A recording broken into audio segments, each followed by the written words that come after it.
what's up guys, how are you with you? I'm here bringing y'all Fairy Tail 100-Year Quest, Chapter 9 review. It's titled Black and White. We have a lot to discuss in this one. It begins off with Gaja and his group following Toka, doing their investigation work. And they following her, and it comes to a point where Livy's like, let's stop following her, and blah blah blah, whatever. And her and Gaja gets into an argument. And it's funny because where they're arguing, Panther Lily is trying to be that middleman to, calm things down. And they both turn and screamed at him, tell him to shut up. And they go back and forth, and then she gets mad and she leaves. Gaja gets happy because, her leaving means she's not in danger. Gaja has this hunch that Toka, something's up with her. And there's also this one point where also she went to Natsu's house and she was hugging the sign, waiting for Natsu. But as they continue to follow her and then they get into this argument and stuff, we find out that she's in the same apartment building that Lucy used to own. Not own, but she used to rent out a room in there, which now she still does because she got it back. But that room, well, she rents the room next to Lucy's. And when she's in there, she's getting undressed, and Julia is covering Gaja's eyes, and he's like, wait, I need to see this. This is important for my investigation. And they both fell, and Toga looks out the window like, what's that noise? But she ain't bothered looking at the window because, she half naked from undressing. And it's just the way Gaja fell on Julia. It was like, kind of like, weird. And it's funny because at the same moment when he's about to get up from her, Livy passes by, and they're like, wait a minute, this is not what you think. And Julia's like, oh, another love rival? Oh wait, I love Gray, not Gajo, and stuff like that. And Livy just says, yeah, sure, and just walks away angry. And then she holds her belly, and her belly has a glow in it, which indicates what a lot of us thought from last, from the regular Fairy Tail series that Wendy overheard. Most likely, Livy is pregnant with their child. So, go my boy Gajo. Just give it up for him. But, congrats. But, it was just hilarious. Just seeing all that and seeing them go through all that. And then we get some cutscenes with, Jalil. I always pronounce his name wrong. Ezra's boyfriend, Jalil. Or not Jalil. Is it Jalil? I forget his name now, but y'all know who I'm talking about. The guy with the blue hair, with the spatial magic. He's going around to different guilds asking people about Toka again. He goes to Blue Pegasus. Then he goes after Sabretooth from last chapter. He goes to Blue Pegasus. Then Mermaid Hill. Some other guild. They don't mention which one the second one is, but the last one is Mermaid Hill. And the girl with the gravity sword magic, she tells, oh yeah, this is Toka. She just joined Fairy Tail. Her and Ezra's been keeping in touch. And Gajo got, I keep saying Gajo because his name sounds familiar, but Jalal, there you go, Jalal. Jalal got really, really upset and shocked. And then it cuts off from that to the landing of the chapter with Natsu in this group. And you have the water god dragon telling them, which he hasn't given them his name yet, notice that, but he tells them, I can't die without getting my power back because someone stole my power. And everyone is super shocked, like, how can someone steal a dragon's power, especially a god dragon? Because he's one of the 5 divines. And while they're talking and stuff, the room gets full of ash.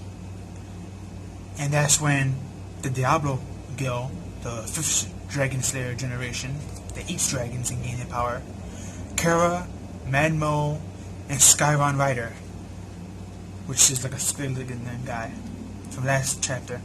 These 3 show up and just bust in, and he says, oh, now I know who I have to eat. Because they wanted to eat him, but he says he doesn't have the power. They have to eat the person who stole his power to gain it. That's how 5th Dragon Slayers work. They eat dragons, and that's how they gain their power. And then we cut off to the final page.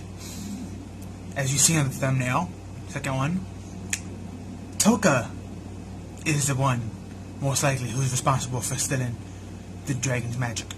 Because we found out Toka is the white mage, who's as bad as Zeref. So, I wonder if she's going to be the continuation of Zeref, because it was stated in the other fairy tale, the original fairy tale, that Zeref was cursed because he loved life so much that he was cursed. That's why anything he's nearby that he loves dies and withers. So I wonder if Toka is that person who had cast that curse upon, the innocent Zeref, which made him snap and become what he is. Or is this a completely different situation and she's a completely different mage? Because Jalal did say she lived over 100 years. So, but he didn't say how many hundreds. Because we know Ezra's mother, Ellen, was 400 plus. Actologia was, I think, 300 plus. And Zeref, I believe, he was also 400 plus as well. So, when it says hundreds, there's an S there, so we don't know how many hundreds. It could be 2, 3, 4, 5. Who knows? It could be even thousands.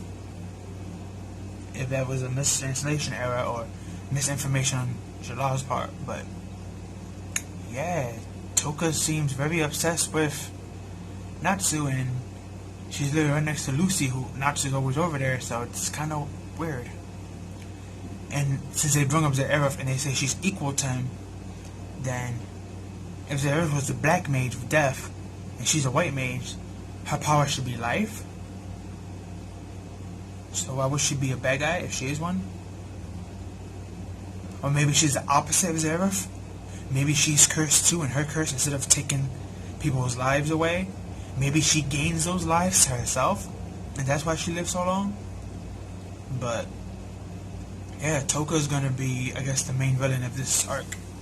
Now, I'm speculating on the dragon part. We don't know if she's the one that stole the dragon's power. It could be another villain besides her.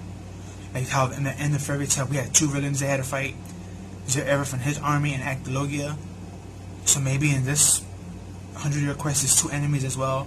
The one who stole the dragon's power and Toka. Or maybe Toka is both. Maybe she's both hers, or maybe she is the white mage and she's the one stealing dragon's power, making her the only villain. We don't know. This can turn out multiple different ways. And with this guild mage, Diablos, which is the 5th Dragon Slayer group, we don't know what they could become. They may end up eating her and gaining that power and becoming a bigger threat. Maybe they may just get photorized by her. Who knows? Maybe even Natsu might photorize them. I mean, he's not underwater no more, which weakened them the last time they fought, so we don't really know. I mean, like I said, we have a lot to talk about because this is, so many things can just happen, But, and at the same time, these 5th Dragon Slayers, 5th generation Dragon Slayers, they eat dragons to gain their power. My question is, what happens if they eat a Dragon Slayer? Dragon Slayers get their magical power from a, 1st gen Dragon Slayers, they get their powers from a dragon that actually taught them. While 2nds have a leukemia in them, and 3rd Dragon Slayers has both. So what happens if they target those 3? 1, 2, and 3. Those 3 gens. What if they target them and eat them? Do they still gain their power? Or can they only eat pure dragons to gain their power? That's another thing I would like to know.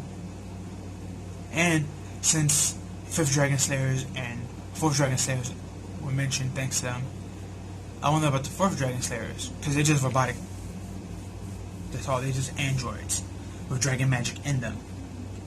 So, can they be eaten too by the dragons and gain their power? This 5th generation's Dragon Slayers seems pretty OP because they don't really slay dragons, they eat them. You could kind of consider that the same thing. It's still a kill. Just the form is different, but there's so many questions in this chapter. It's like, I like the way it's going though. The Hourverse arc kind of dropped the Fairy Tail rankings because it wasn't really, let's be honest, it wasn't really that good. There were some things that you can probably say was explainable, but were just done blah, very bland. But yeah, I mean, again, this chapter just so much to it. It's doing better than the Hourglass arc, in my opinion. Way better so far. The great stories there, the great characters, great villains, the suspense. Of course, it's fairy tales. There's gonna be no deaths, but I don't think just because there's no death in the anime, it makes it corny and not good. Because, I mean, if you got One Piece and Naruto, there really wasn't that many deaths until the Great Shinobi War. Then we saw a lot, but they were all fodder characters. The only main character that really died was the parents of Ino Shikusho and Neji. But, I mean, same thing with like One Piece. The people that died from Marineford, most of them were fillers. No one really cared about them except Ace and Whitebeard. So, and when it comes to fairy tale, when people do that, it's just usually villains or fodder characters that no one care about. So, again, death doesn't need to be in an anime to make it good or bad.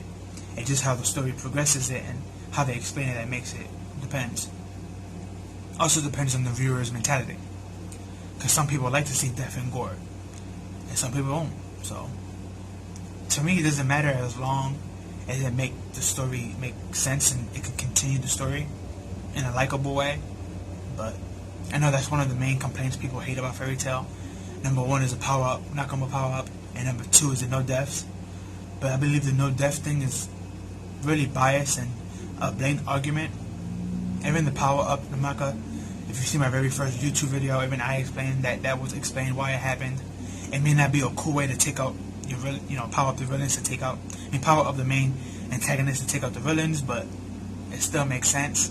And the way Hero wrote this story, though, there's gonna be haters and there's gonna be lovers, so it's just your choice to pick what you want to be. But yeah, alright, y'all. If you haven't read this chapter or any of these chapters, go read it. These 9 chapters have been great, way better than the Hourverse arc. Hopefully Hero can keep this up, because he's just writing the story. He's not actually making the characters.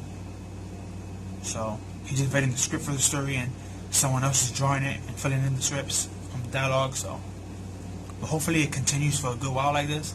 I'm really loving the 100-year quest. Very great stuff. Loving the new villains and antagonists and stuff like that. So, but please leave your comments below. Like, comment, and share. Subscribe, and share with your family and friends. And I'll see you in the next one. Peace.